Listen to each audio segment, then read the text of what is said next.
BlueBoxCon Oh, okay. for my one shot. Oh, I'm getting excited. Can't wait. Wow, we're discussing one shots already. I like this. Well, I already told him I wanted to do one of the stream ones. Nice. I want to play in the stream.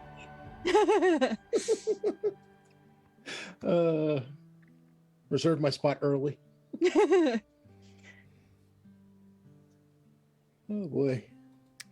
So our audio's live, and I'll mute whenever you guys are talking so we can not have the overlap, but we'll get that fixed. And I cannot believe people are already so excited about BlueBoxCon, but it's 9 months out. It's exciting.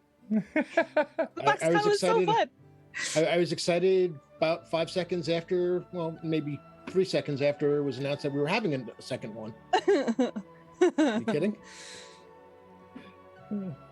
Dragging everyone and anyone I can by any means necessary down there.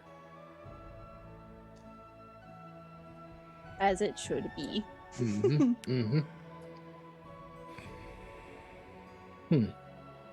Oh, in other news, actually one of the announcements for when more people are on, the Castle Keeper's Guide, the new printing of the Castle Keeper's Guide is available in the Troller Games store. I saw that in the you had put that in chat. That was cool. Yeah, the including the alternative cover, which is an homage to the original Dungeon Master's Guide from, what do you call it, AD&D. Oh, awesome. Yeah. The artwork is, it's beautiful. I'm waiting for it to, I can't wait for it to arrive, but just the cover alone, the artwork is beautiful. Mm-hmm. And we have people dropping in already. Hey, Sparky, Mymorph, Sinokin. Good to see you all. Indeed. The mad chatters always show up. Oh, Patrick! Oh my gosh. So Penny, I know, is doing better. How are you, my friend? I know you've been really struggling with the COVID, and you've been just so friendly to us and reaching out. How are you feeling, my friend?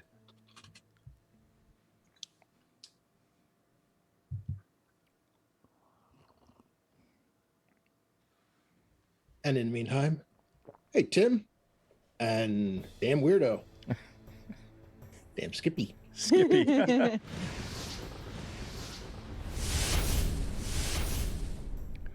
Thank you, Ren Reb. Nice.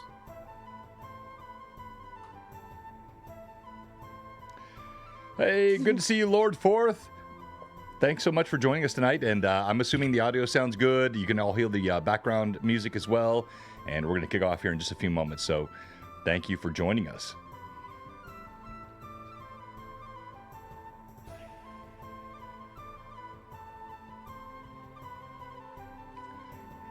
Music's not too loud for you, Robert, or you, Evelyn, right? Mm-mm. Nope, not at all. So yeah, and other exciting, it sounds like the new player's handbook for them is going to print soon as well. Hopefully within the next week or so. That's exciting. Yeah, and I don't have to wait on that one because I was in a Kickstarter. Yeah. I think I have 2 copies coming, one special edition and one regular. Hey Jay, good to see you. Hi Jay. Thank you so much, Jay, and so glad to see Patrick. Not any COVID symptoms for 2 days. Still the chest stuff. Of course, he's struggling with pneumonia, but he's oxygenated and he's doing well. And we're just, all the community, we're so hopeful for all of you, and just keep it up. And you're doing well, and we're so glad to hear the good report. Yes, absolutely.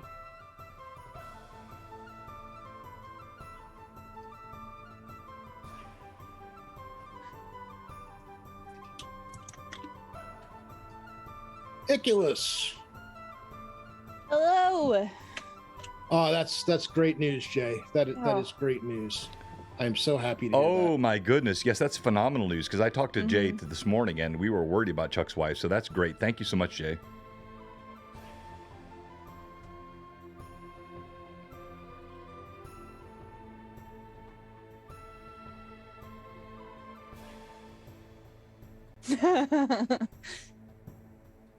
Tonight's a little more relaxed than last night was.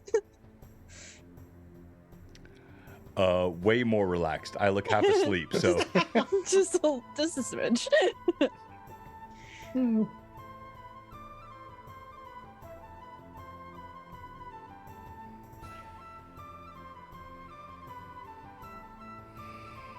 Hello, Amanda. Good to see you.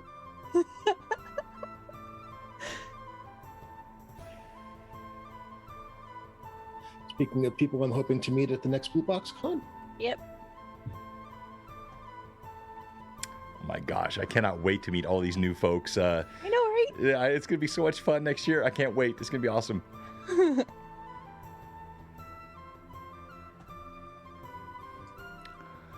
All right, let's kick off video. Here we go. 3, 2, and 1.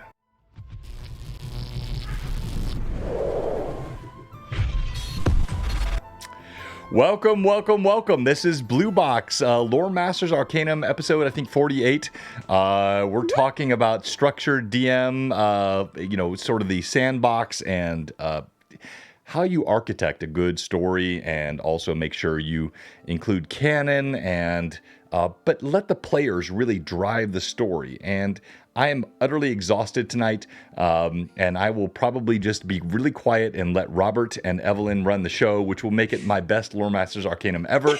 But before we jump into that, we do want to talk about the upcoming virtual Greyhawk Con. Oh my God, this is going to be amazing. And I've got a video to show you tonight. Are you ready? Yeah, we're ready. Let's see it. You sure? Let's go. All right, here we go.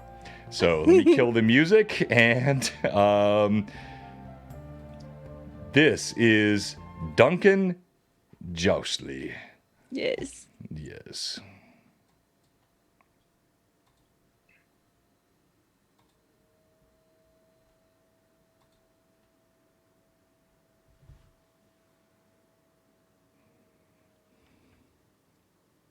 To all ye present, greetings. I am none other than Duncan Joustley the Cromulent, the preeminent herald and town crier of Altamira. If my highly successful career on the semi-professional jousting circuit has taught me anything, it is always to remain ever vigilant for opportunity. And it is this sort of opportunity that I am offering you.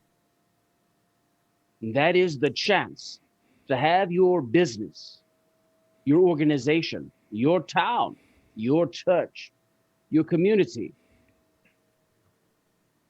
announced boldly, loudly, with verve and vigor by yours truly at the Altamira Grand Melee main event.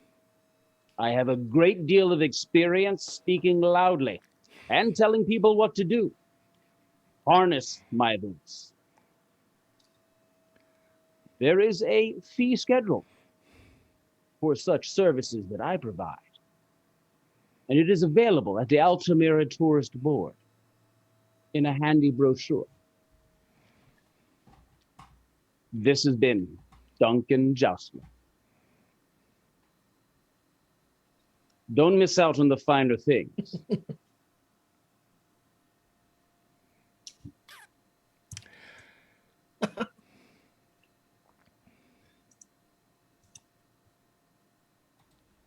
Tim. Bravo, bravo, Tim. Well done. And the brochure will be posted up on our Discord. And I'll show you here. It's got all the details of the upcoming Grand Melee. And I'm so excited. We announced last night, and Josh looked absolutely shocked. The Brim will be in the Grand Melee.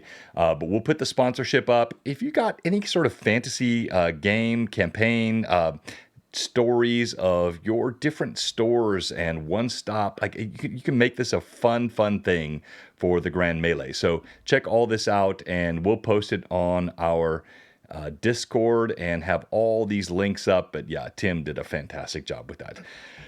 All right, so with all of that said, let me pull the link back up here, and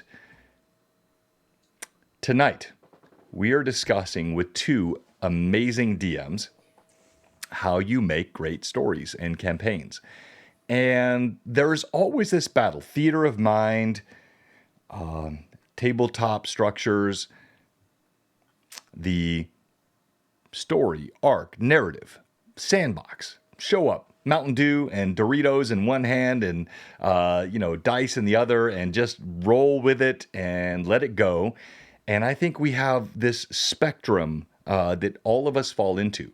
So I'd love to hear your thoughts. And I want to start with you tonight, Robert, because you have done a fantastic job with the Friday Night Crusades. And you're using Castles and Crusades, the Troll Lord Games setup. And you have done something which has really brought a lot of new folks into the stream and onto our Discord. But you said before we got live that it wasn't always totally sandboxy. And so you've done some mixing and matching with this. Tell us what you've done. So we're running actually the published adventures and one of the published adventures series from Troll Lord Games. And one of the challenges of doing the style of game that we're doing, where anyone can show up in any given week, and it's something I personally admit I didn't quite account for fully at the beginning, was that I need to be able to make sure that they're the appropriate levels for these adventures. Some of it is basically giving out a heck of a lot more XP than I normally would. But there comes a point where there has to be more to the adventure than what's published, because one, they may make choices where things where I was expecting them to get XP, they didn't. Or they just may do things that completely negate certain parts of the published adventure. And we had a session last week where had nothing to do with anything that was in the adventure. It was just something that needed to be done in order to get us to a point where I could do something else for them, so that we could get to the next level, to the next set, and eventually to the next adventure. And plus, my players, for a game where it was supposed to be very casual and such, there is a heck of a lot of role playing going on. I had no expectation of this. I was roll up characters, we'll kill some monsters, get some loot, have some fun. No, my players every single week have come in character. If you've read the Friday Night Crusades Discord channel, that is pretty much what it's like in game all time, and it is so much fun. They're such a great group, and yeah, it's been a wild ride. No, so we've seen You are muted. Yeah, sorry. So the spacebar sometimes works, sometimes. No, we've seen that, Robert, and like the Friday Night Crusades channel is blowing up. But I guess that's really what I want to drill into. So. Published adventures are great, and I use them, but I never stick to them like a script. And I think you're doing the same thing. We're going to come to Evelyn in a moment, as she's really working on a campaign, and she's got one-shots, and she's going to be, hey, Toriano, thank you so much for the host. But how do you know, Robert, when to move off script, when to bring the players back into the script? How do you let them sort of customize the story and really make it as a DM something that's it's the structured sandbox? That's my whole principle. How do you do that? Well, and the first part is I make sure that I don't get in their way. I mean, there's a point where you want to make sure if it looks like we're beating a dead horse on a particular thing, finding a way to gently nudge it along. But for the most part, my players have license to do what they're going to do. They may decide that they're going to push on, and at times when they probably shouldn't.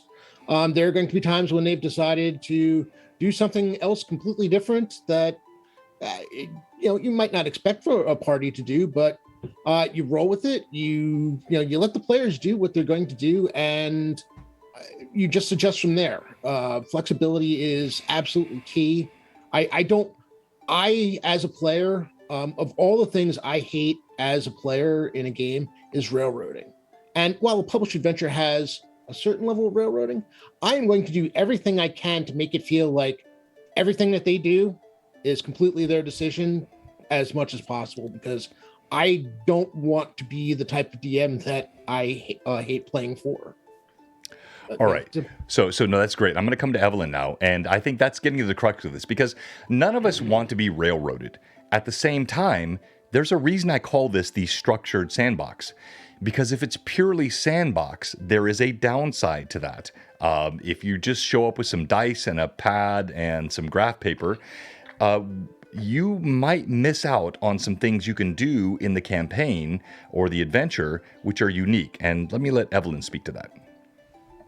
So right now, as John already mentioned, and as several people already know, I am currently world building for a campaign that I am planning on doing in the future. And one of the biggest things is I'm not, it's my material, so I'm not working from any sort of, pre-established module or anything like that. So I am coming from a standpoint of it's wide open, except for the fact that basically I kind of know the major arcs that I want to hit throughout the story. So there are points in the story that the players will need to get to, but you have your big arcs and then your small arcs, things that are tied to their backstories and things like that. Once we get to that point, because you want to, it's a give and take part of the process, and so I will nudge them in ways to get to the various points in the arcs that they need to get to, but I don't feel like I need to keep them on a specific track to get there. The point is the adventure. Yeah, so I'm going to jump in just for a second because I want to respond to the chat, and I'm going to come right back to you, Evelyn. I love this. So Mike Disney asked the question, what is a sandbox? And we're assuming that people know what we're talking about, and they may not. So if you have something like this. So on Sunday, I'm running the Rune Lords campaign from Paizo, Pathfinder, but I'm not really running this. So they've got all kinds of adventures and encounters and structures in here. And I pick probably 30 to 40% of this out of the book. But I don't want this to feel overly structured. I don't want people to feel like they're being the term. So railroad and sandbox are opposite ends of the spectrum, right? So you heard Robert say railroad. You heard Evelyn talk about sandbox. And so, Mike, a railroad is very similar to what you do in a one-shot. It happens a lot when you're running a one-shot for Gary Con or Virtual Greyhawk Con, because you got to keep things moving pretty quickly. I kind of railroaded a bit last night for the end of GHA because I had to get it done. So that's like you're kind of running on a track. The players feel like they're being pushed in a direction. A sandbox is show up, dice, graph paper, and maybe a few minis, and whatever you decide to do, you do. And I believe in that style of gameplay, but that's the whole idea of the structured sandbox. So you can still have these, as Evelyn was just saying, the overarching stories and narratives, but let the players push that. And I'm going to come back to you, Evelyn, to sort of embellish on what I just said. Yeah, so you definitely want your players to be able to play in this world that exists, whether it's one you've created or one that is established, because some of the best stories that you can tell at a table when you're playing a role-playing game are ones that aren't necessarily guided by the strict line of narrative, because your players have ideas that might not already be written, but you might not have thought of, and bringing those ideas into the story just makes it richer and more complete, I would say, just because you're getting perspectives and story points that you might not have even considered, or the module writer didn't consider. So yeah, well said. So Robert, as you talk about this, and you're doing this on Friday Night Crusades, how do you walk that line between... John, you're muted. I clicked the button. It didn't work. All right. So, Robert, exactly. So how do you, Robert, walk that line between having a story that you want to tell, or maybe some overarching narratives, but letting the players just run whatever they want to run? I think Friday Night Crusades has been the exemplar of that. And what Evelyn just said is so true. If it's all pure sandbox, and this is why I don't do pure sandbox with my campaigns, you can never do the proper sort of foreshadowing. You can do a reactive foreshadowing. You can come back to something and say, "Oh yeah, I meant it was that," but it might not really have been that. I've got notes. I'm going to show some things tonight that I use for this. But I think the idea that you can, if you're truly telling a story, you can have these ideas that are woven through the story, but give the players the freedom to push and move it. How do you do that with your campaigns, Robert?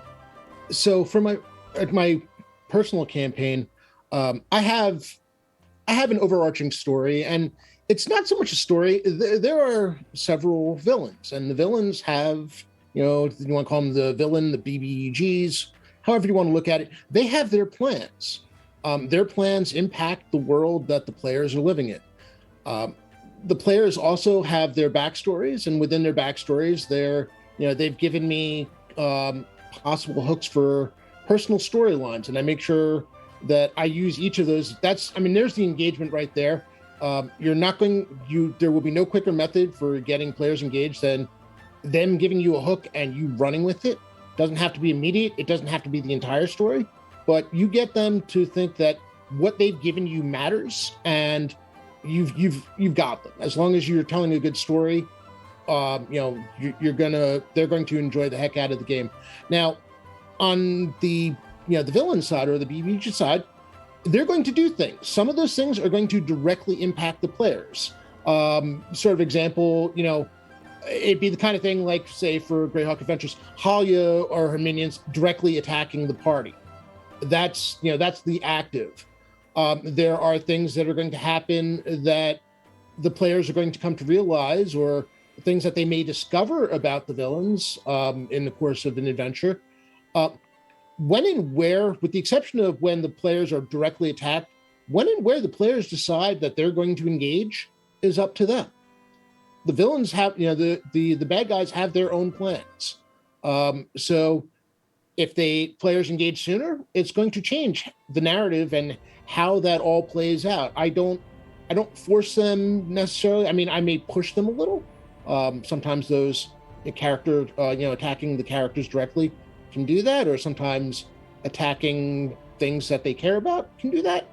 But for the most part, they're more than willing to go and seek them out themselves, because I'm not thrusting it upon them, but they understand that there's a price to be paid by not engaging.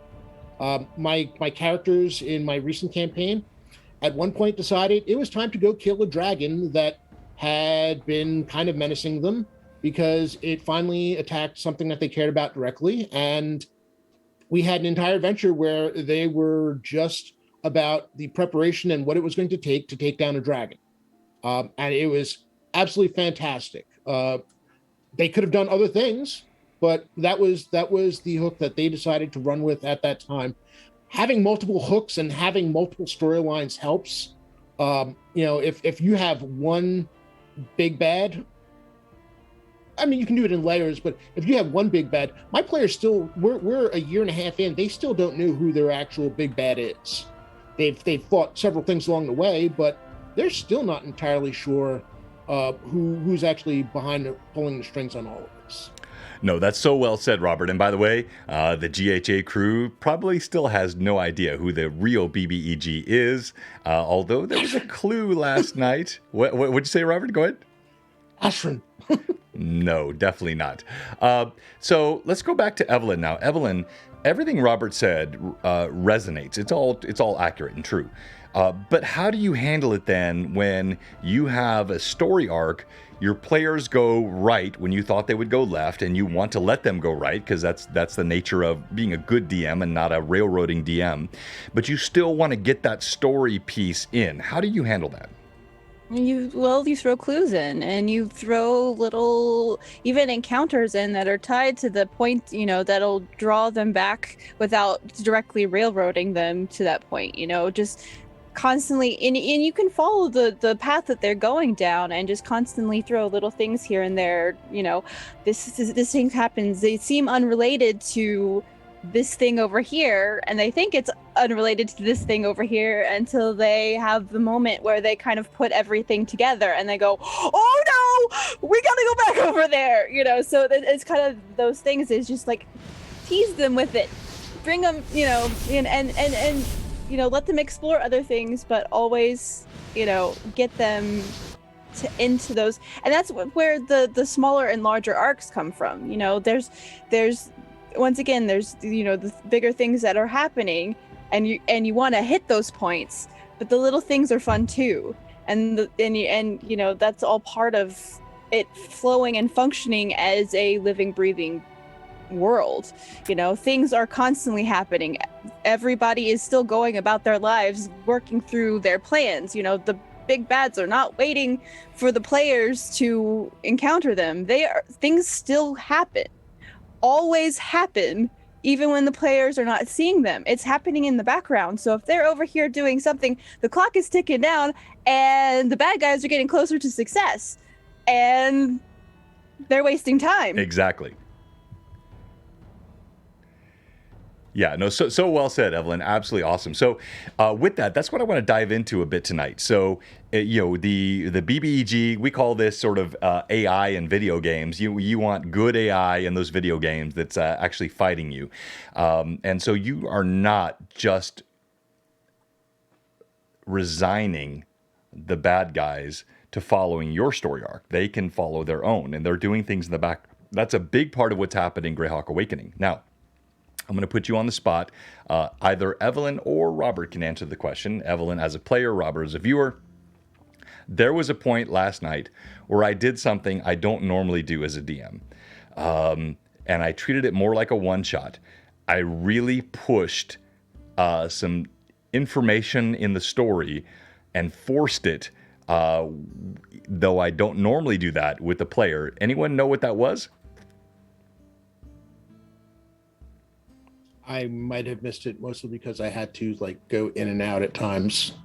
No, that's not an excuse, man. I'm gonna have to beat you to death when I see you next. All right. So, anyone in the chat can say it. No. So, I'll give you a hint. It had to do with Brim.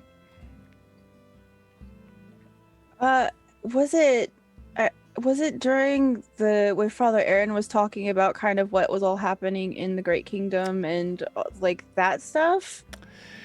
No.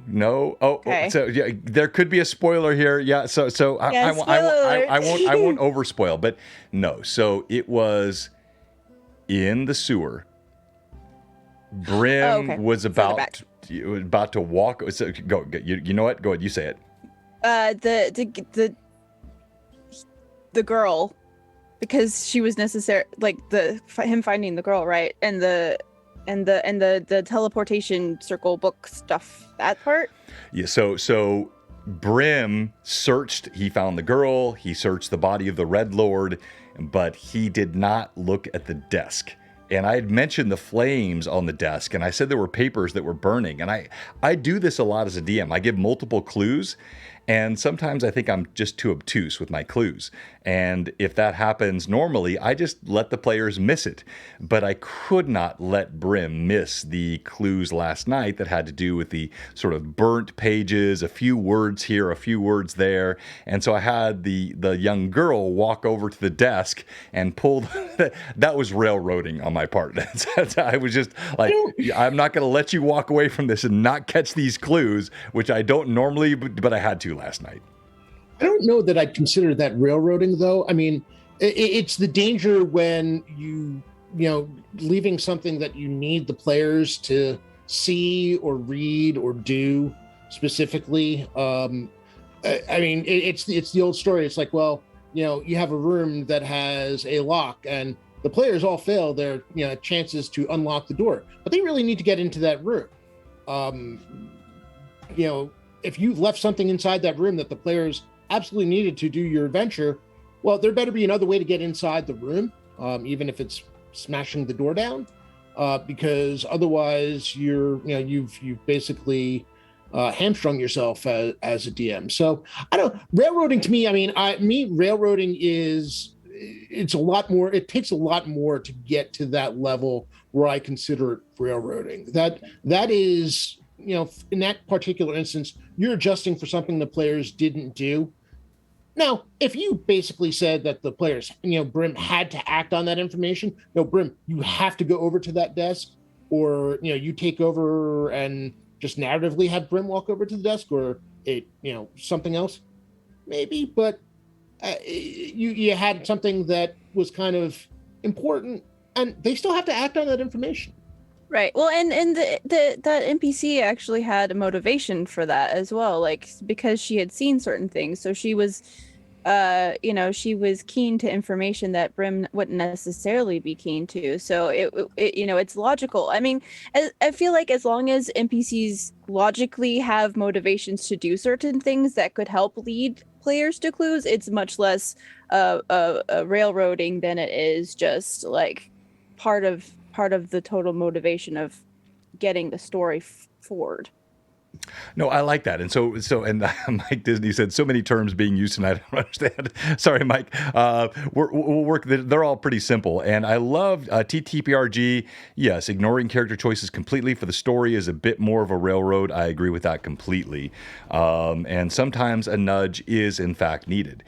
But this is maybe my own angst as a DM. If the players miss it, they miss it. And I've mentioned, I cannot wait for the retrospective we're going to do next Tuesday night. I've got so many things to talk about.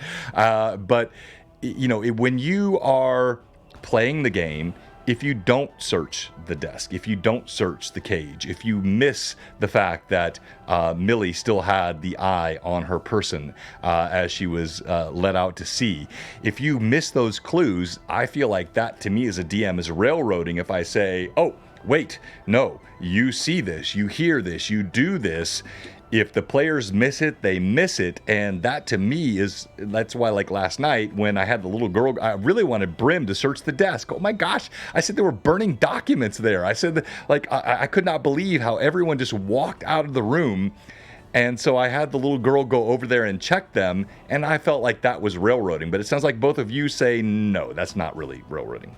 To be fair, all of the people that would have in character been interested in the contents of that desk had gone through a portal, because Alondra and Lilith,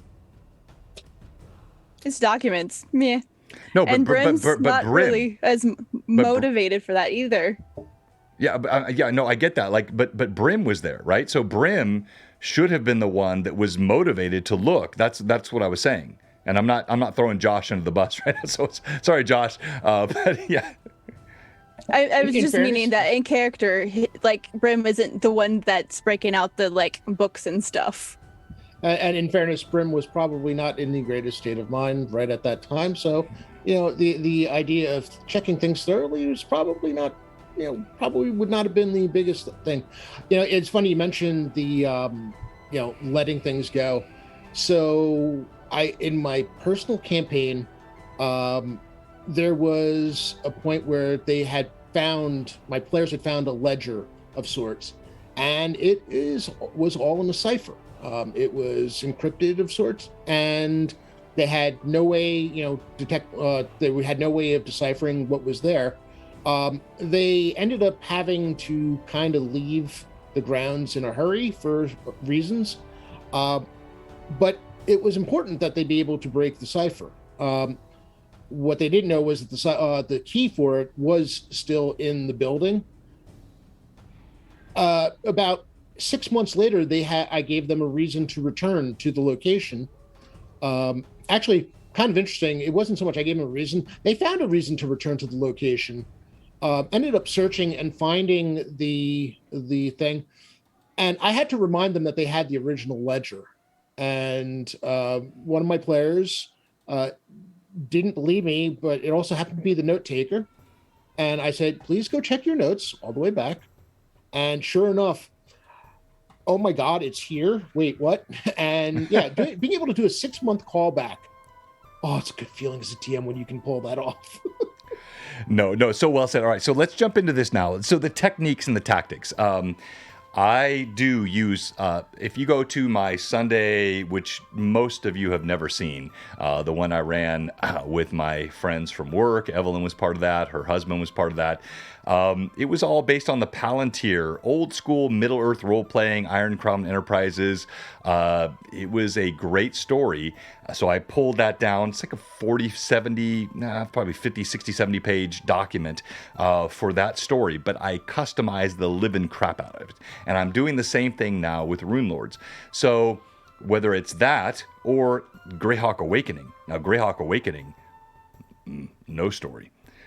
Yes, I pulled some canon from the original Hamlet and the original Flyness and Greyhawk stuff, but the whole story arc is really borrowing from lore, the Urflan, the originals, the Sul. There's so much that is pulled into that campaign, but it's all done completely custom. So for Robert and or Evelyn, either one of you, have you ever run campaigns where you're taking published canon, story arcs, set modules, and then you let the players push off of those? How do you keep track? Right, so this is more tactical. How do you keep track of the decisions and move the campaign along based on what the players choose to do? For me, I mean, for my personal campaign, there are no published adventures for it. It's set in Greyhawk, but that's about the extent of it. And have you never run a published campaign, Robert? So like I want to. It's funny. The group that's playing in their adventure that they were running as a in-person campaign with even more people. It was 7 players for that game. We were actually running Temple of Elemental Evil, and we had just finished the Hamlet section of it, the Moat House section, and they were moving on, and then COVID hit, so we decided to do something different. The only reason I chose Temple of Elemental Evil, though, is because of the fact that it is very easy to do that in a sandbox variety, with a sandbox feel to it. It's not necessarily have to get from point A to point B to point C. They can do it at their pace. I don't need to push them along.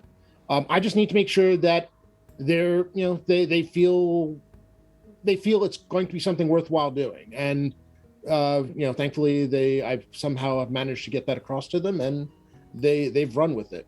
But I don't publish adventures. I like doing them as one shots. A lot of them, I'm not entirely fond of published adventures as a campaign, just because of the fact that you can get to a point where you realize, I really don't like this adventure. And then it's, well, are we playing the game we thought we were playing, or are we just like completely going off the rails here?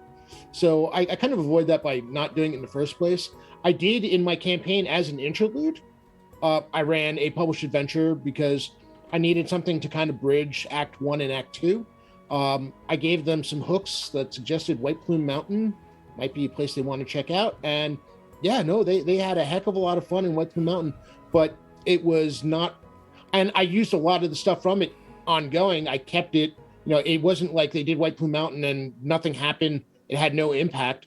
It had impact further on in the campaign. But as an adventure itself, it was something I decided to do because I needed something to kind of bridge a gap while I got them ready for the next section.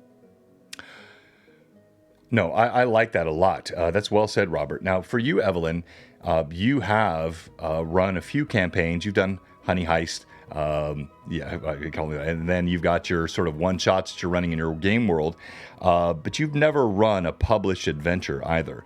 So for both you and Robert, my question is, and I've got some ideas that I use, but I want to see what you say.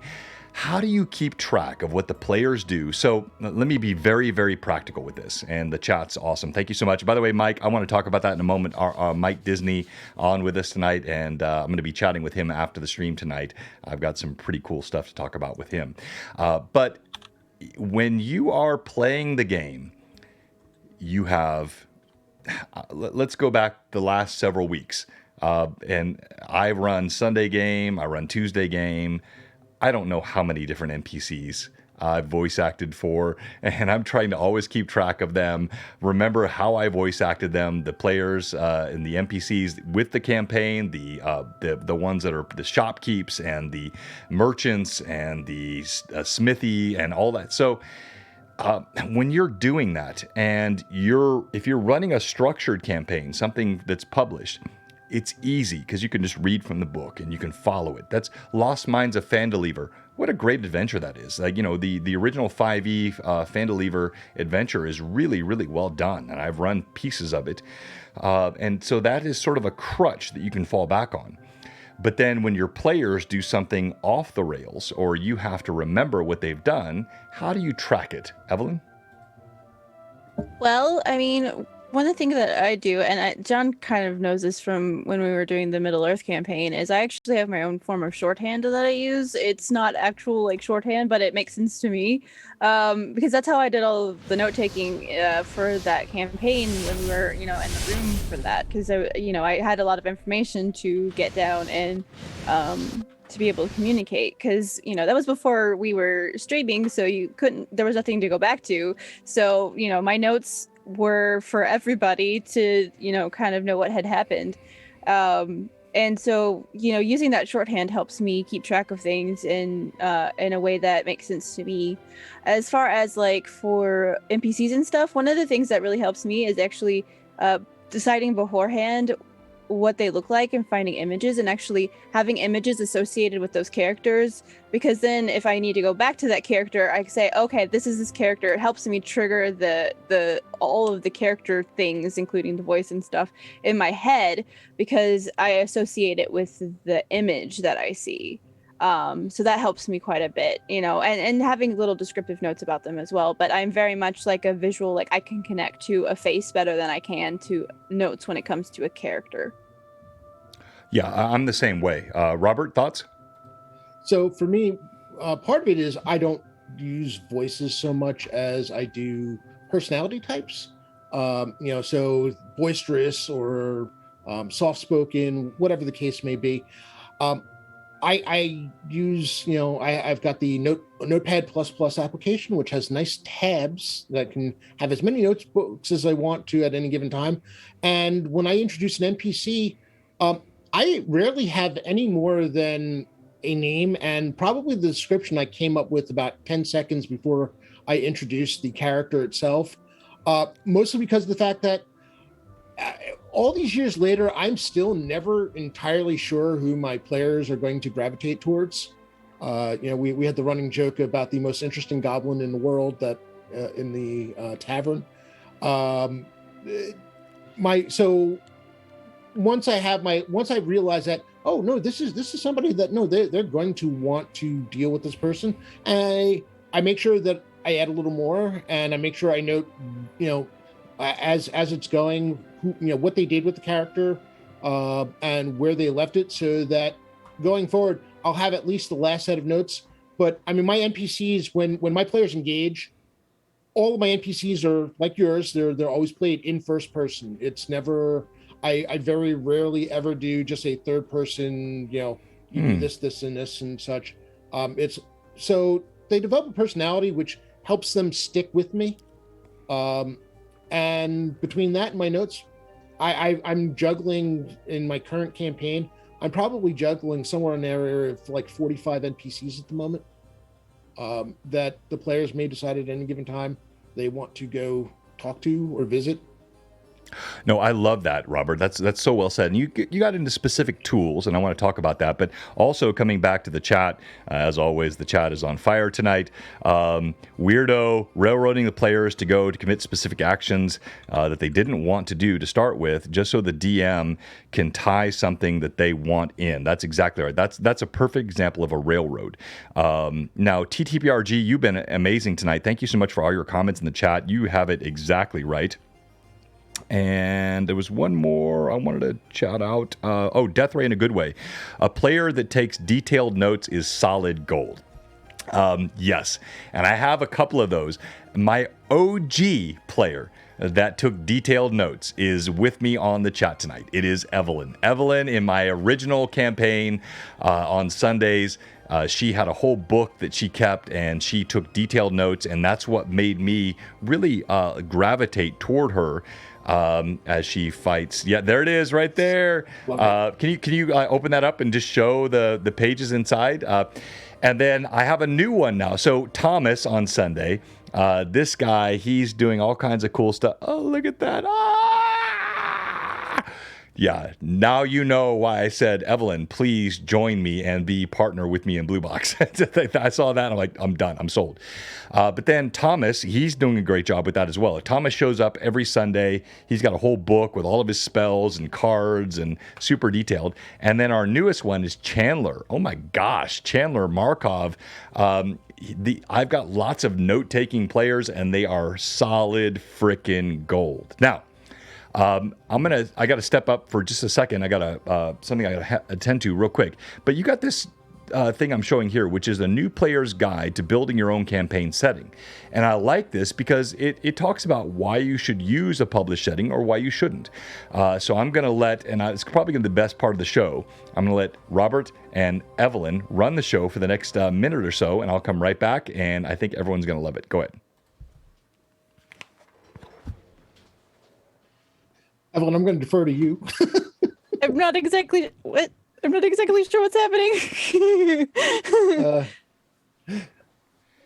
So we've been left in charge for the next however. It's intentional. I just throw you guys into the deep water because I know you're going to crush it. Go ahead. I just don't know what we're supposed to do. Just an in-between question. Anyone got a recommendation where to buy books from online? What sort of books? Like modules? There's lots of places to get modules online. And even your friendly local game stores have them, which is always good. Yes. I'm very big supporter of game stores. They're Absolutely. good places to find stuff. It was kind of funny. With the notebook. It's in my campaign. The note taker is my significant other, and she's the one who has copious notes. I actually, it's a little off my mind because I don't have to remember. I don't have to worry about remembering because she's going to end up doing a lot of that for me. Mm-hmm. Thankfully, most of the stuff that I need to know, I kept. But that whole thing I was talking about, the 6 months later, going back and finding the thing, they had forgotten that they had the book, and the only reason that this worked was because of the fact that she had in her notes about finding the book, because the players, honestly, not a one of them, not even her, had no idea that they had no remembrance of having this in their possession, because they had hid it somewhere, so it wasn't in their no one ever wrote it down in their inventory, and they were looking at me like I had lost my marbles, but sure enough, there it was, and 6-month callback, worked because I had a copious note taker, worth their weight in absolute gold. Natasha, so modules and things you can actually get through a lot of the publishers have websites where you can buy things. So like Paizo, who does Pathfinder, you can get a lot of their modules on their website. Wizards of the Coast, and then there's places like Amazon and things like that. But there are lots of places you can find various things like that. And Trollord has Castles and Crusades and some other stuff on their website as well. So just kind of, if you search the games up, a lot of times you can find different sorts of modules and even get a good synopsis of the general idea of what the module's about, so that you can kind of get a better sense of what you're looking to get. And it just kind of depends on, what you're wanting to run and what system you're wanting to run it through. So there's also DMsGuild.com and DriveThruRPG.com for getting PDFs and versions and print on demand. Though I'm shipping to Iceland, I can't say how well that's going to work. Going on to the discussion of published worlds. So I admire the heck out of anyone who homebrews their own world. It's a heck of an accomplishment. I've tried. I've tried a lot. My big issue for me personally is that I haven't come up with a published world that I want to do that isn't another generic fantasy world. for me to put that kind of energy, I'd have to come up with that idea that I had that kind of separates, so that it's not another Greyhawk, it's not another Forgotten Realms. There's got to be something to it that's different, and that sometimes invokes an additional cost in terms of not only, I mean, lore is one thing, that's hard enough, but then, well, okay, are there different character classes? Are there different races that you're including in this world? And honestly, I mean, granted, yes, I love the world of Greyhawk. It's my preferred fantasy campaign setting. I also I've done Spelljammer campaigns back in my 2E days, and I've done, Ravenloft and the Domains of Dread. I've got a Ravenloft thing coming. Why have you Talk not about that mentioned later. Athos? Yeah, Athos. Athos. I somebody, I had a couple of players back in my college days when Dark Sun first came out, and they were probably the exact wrong two people to describe Athos to me, because everything that they described what they loved about Athos were like all the reasons I would hate it. It was like all the extreme edgy stuff to it. I'm like, I don't really need that. So wait, but Planescape is quite edgy, and so I haven't done a Planescape campaign. Oh, I thought you said you liked that. So but your primary point was that if you're going to do a homebrew, it should be different. And I think that's key. That's what Athos brought. That's what Dark Sun brought. It was a different take on D&D tropes. Now, Evelyn, your world has some very different takes on it. Can you talk about that? Like you made a homebrew, and I'm doing my own with Riven Realm, which we're not going to talk about tonight. I want to focus on yours. But what makes your homebrew world different? Well, so there's the biggest thing that kind of, I mean, it is very much a fantasy setting, but one of the biggest things is that the all of the magic that comes into this world is sourced through what is known as the ether, and there's actually areas kind of all across the world, though certain other places don't know this, but where there's actually eruptions of this, and they're very volatile, unstable areas, and it kind of creates some interesting not only player character races, but some very interesting monsters and creatures that are affected by this massive infusion of direct magical energy. And it's so it's kind of, I mean, there's probably something similar to it out there, but I really like it, and I feel like it's different enough for me to kind of dig into it and live in it. Yeah. Well, of course yours, Tim. Come on. Yeah, exactly. Yeah, I love it. All right, so I want to watch this video real quick, and we're going to jump back in here, and we're going to close up here in a few moments because we got to raid Jay.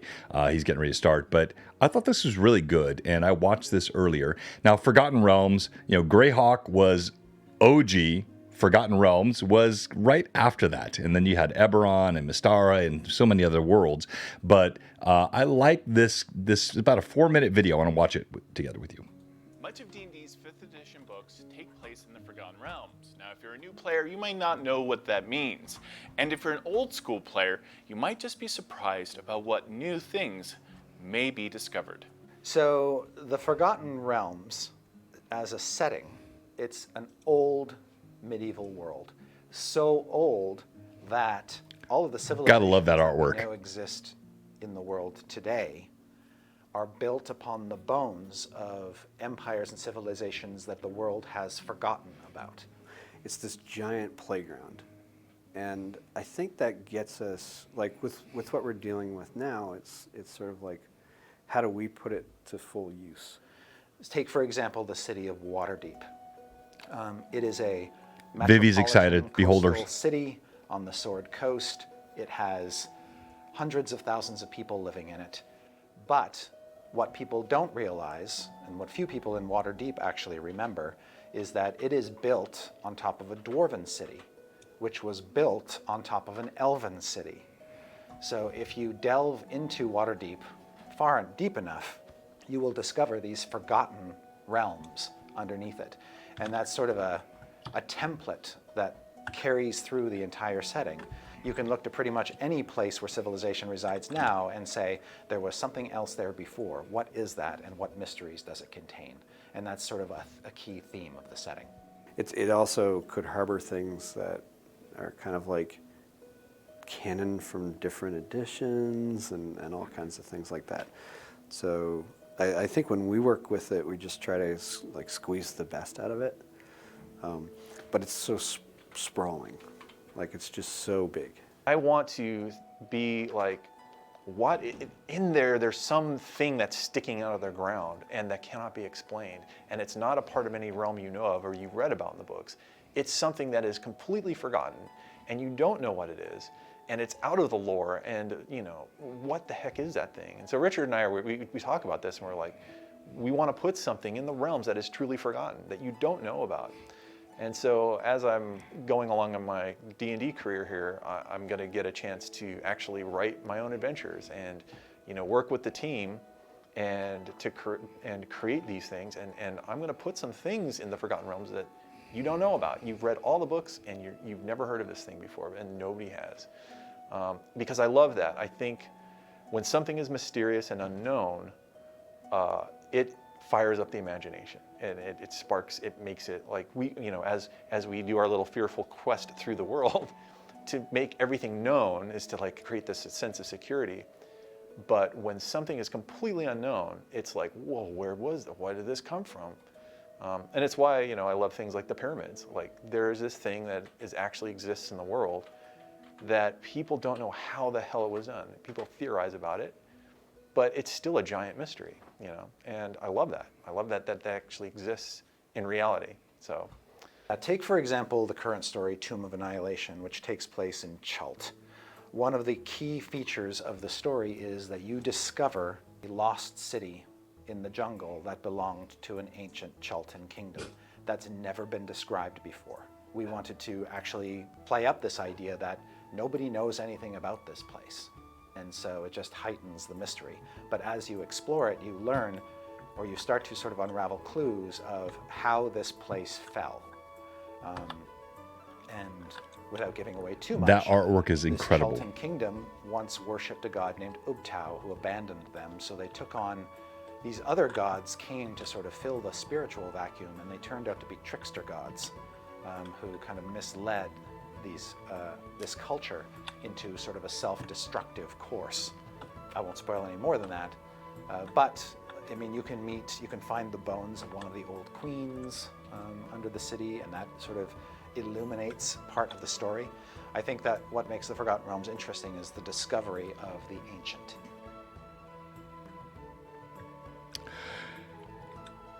All right, so clearly I'm not making an advertisement here for the Forgotten Realms, but I think this is such a good example of what a setting, a campaign setting should look like. And I think these guys have done an amazing job with the artwork, and I played Forgotten Realms as a young man, and that really is the essence of lore that can be uncovered, and I think that's what you're creating with your campaign and your game world, Evelyn. And when you're tracking this stuff and making it fun for the players, it's all about fun. It's about gameplay and just letting the players explore. So I'm going to give the final thoughts coming from this for you, Evelyn, then to you, Robert. And go ahead, Evelyn.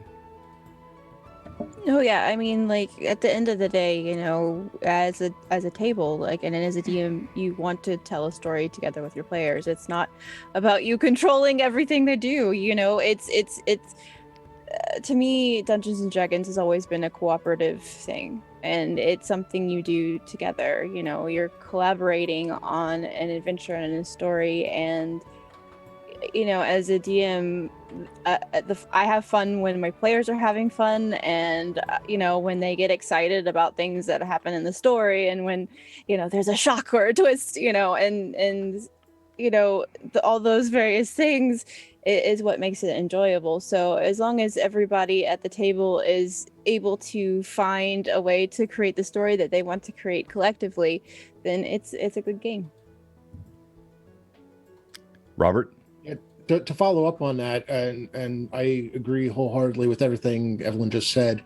One of the joys of running a sandbox campaign, especially a fully sandbox campaign, is especially if you're doing, the job of collaborating with your players as opposed to just presenting your story to them, is you may find yourself going in directions that you didn't intend on, and if you're listening to your players and you're watching their reaction to things, the story that you end up with may not be the story that you had initially planned on, and that's okay.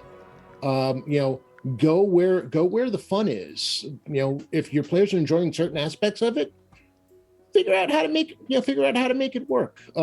Your players will love you for it. So well said. And so you mentioned your tools. I've used Trello. I've used Excel. I've used PowerPoint, Word. I've used every application under the sun to try to track what my players do and make sure that I'm keeping a sort of continuity to the story. And Evelyn, anything else? World Anvil we've talked about, but anything else you're using? I actually have a campaign planner that I use that came from Rook and the Raven. They make them for D&D as well as Pathfinder, and I actually got their Pathfinder campaign planner because it actually utilizes the books. It has pre-printed pages that you can actually record all of your monster stats and stuff based on the Pathfinder information. So you have a spot to write the CMB and CMD and all those things that are specific to Pathfinder and actually build them out. And then you have minor encounters, major encounters. There's a grid paper in there where you can draw your maps out on there in smaller scale before you lay it out on the table and that sort of stuff. So to keep track of that. And I like that, especially mid playing the game, and then I can transfer that information that I have there into my digital notes afterward as a way to keep track of that.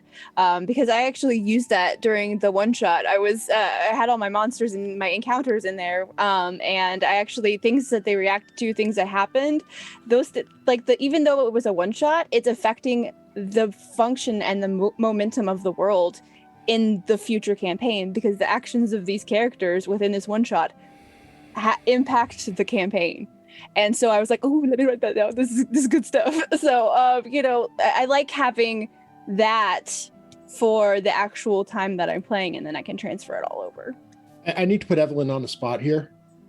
When is the one shot part 2 happening? Soon. Yes. Soon. No, soon means nothing. I've been telling her, I've been pushing her for weeks. So you gotta commit to a date, Evelyn. When is it? I got to figure out that. It's been a little busy recently.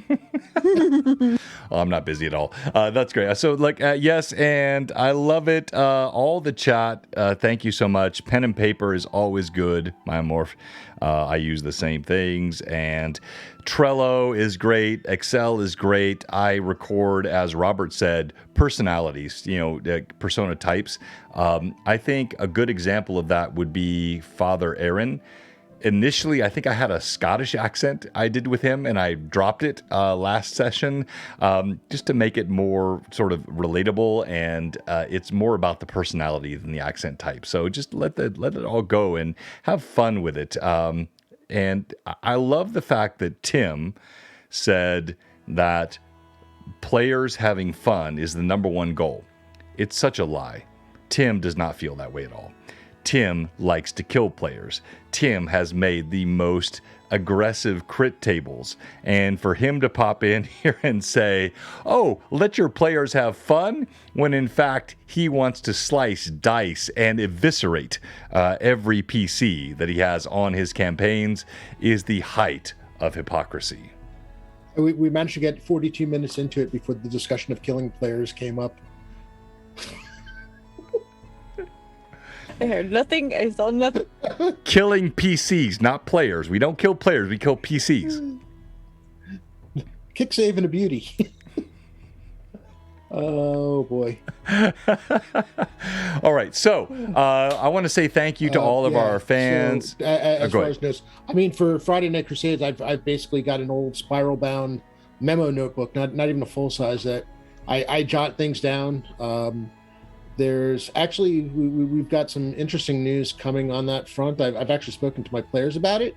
John, actually, this is kind of a surprise for you because I don't bring think it! I've I like mentioned it to you surprises. yet. Go ahead. So I had spoken to Chuck from Trollord Games just before. Actually, I was out in Denver at the time. They're working on an organized play system or they've been discussing it for a long time for Trollord Games. As far as like keeping track of organized play and such. Friday Night Crusades is being recognized as organized play by Trollord Games. I have absolutely no idea what that actually means. However, that's going to end up eventually working. Players in the game are going to get credit for their time played. So I've been making sure that I've got all the notes that I have in terms of who played when. That and our sessions at Virtual Greyhawk Con, I'm running 2 Castle and Crusades game there, are also going to be counted towards it. So I'll be getting credit, the players will be getting credit, and as far as I know, we're the only organized, regular, open Friday Castle and Crusades game going. So that was a very, very cool moment.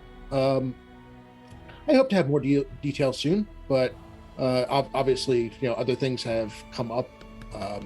I'm, best wishes for Chuck and his wife to, be better soon, and hopefully there'll be more info in the coming weeks or months. No, I love that. So well said. And thank you, everyone in the chat. I can't wait to see what you do with that. Pig Nose, yes, Asher. The chat's blowing up. John is not the killer of the whole Hamlet. The players killed the entire town of Hamlet by ignoring the threats that were clearly... I object, sir. Go ahead, Evelyn. Go ahead. I did not kill the entire town of Hamlet because I just found out about the threats recently. And the bad guys killed the whole town of Hamlet. Halia and her minions killed the whole town of Hamlet. So hey, wasn't us. No, fair enough. All right, Mike Disney, thank you so much. So I want to say one of our great sponsors is Mike Disney, and he has the Overgourd, which is just blowing up. I'm seeing it all the time on Instagram, all kinds of folks painting their Overgourds and loving what he has created. He is also a big fan of the show and someone that has sponsored us and helped us. And oh my gosh, yesterday, and I asked him if it's okay if I said this, he said it was okay.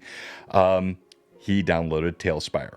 And I'm going to be meeting with Mike Disney after this stream tonight to walk him through Tailspire because as the ultimate mini and terrain painter, he's like me. Like I look behind me, look all around me. Like I love the physical stuff, but look at what we did last night on our stream. How could I have gone from the sewer to the free city to the whistling fish to the forest outside of Hamlet to the terrain inside of Hamlet with the hanging tree, which I'm so sorry, Retro Gamer, I did not give you credit. That tree was your tree last night. So you can't do all of that with a table, especially in a room my size. Even a room like Jay's size, you can't do that. And so Mike is on board with Tailspire, and I cannot wait to see what incredible stuff he creates with that tool. Very, very cool. That's kind of why for a lot of stuff I've gone, a lot of theater of the mind, because you can't. I've got my table of shame. I've gone beyond a drawer of shame with unpainted minis to a table of shame. It's taken over my basement, and even beyond that, it's still sometimes theater of the mind. In the absence of a tool like Tailspire. It is a wonderful thing because they can go anywhere, they can do anything, and it's on me. It's up to me to make sure that I'm painting that word picture that puts it in their mind, giving them just enough information to let their imaginations run wild. I want to make sure that I toe that fine line between giving them details that they can picture it without them every detail that they step into being a 15-minute me showing off how much I can talk, because that's not fun either. So yeah, the tools. I mean, there are all different kinds of tools, and you use what works best for you. Evelyn, I'm going to give you the last word. It's been a fun chat tonight. Everyone, thank you so much for all your comments. And Mike, I can't wait to talk to you. And he popped in the chat as well again and said he can't wait to see. But I know Mike is going to create art inside of Tailspire, and you do not want to miss Virtual GreyhawkCon. We have such great streams that are coming up. I'm actually talking to Bill Satcherscorn, the master crafter, because I want to have the perfect accoutrement for the Overgord on that Friday night, and you are not going to want to miss what's going to happen in Virtual GreyhawkCon. So with all that said, Evelyn, you have the final word.